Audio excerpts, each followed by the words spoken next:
একটা হালাল পবিত্র রিজিক হোক, সেটা কৃষিকাজ, লজ্জার কিচ্ছু নাই। কৃষিকাজ লজ্জার কোনো প্রফেশন নয়, গর্বের প্রফেশন। কারণ আল্লাহ পাক বহু নবীকে রাখালি করিয়েছেন, পশুপালন করিয়েছেন। জানেন, মুসা আলাইহিস সালামকে আল্লাহ পাক পশুপালন করিয়েছেন 8 বছর 10 বছর। এগুলো কোনো লজ্জার প্রফেশন নয়, এটা গর্বের প্রফেশন। আপনি হালাল রিজিক, অর্থনীতি হোক, আপনার কৃষিভিত্তিক হোক, বা ব্যবসা করেন হালাল কোনো, বা গভর্নমেন্ট জব, বড় বড় গভর্নমেন্ট জবের জন্য ট্রাই করেন, সেটাও ভালো।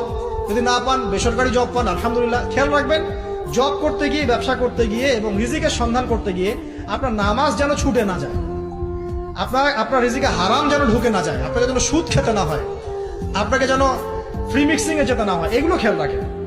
খেয়াল রেখে একটা হালাল রিজিকের সোর্স আগে বের করেন।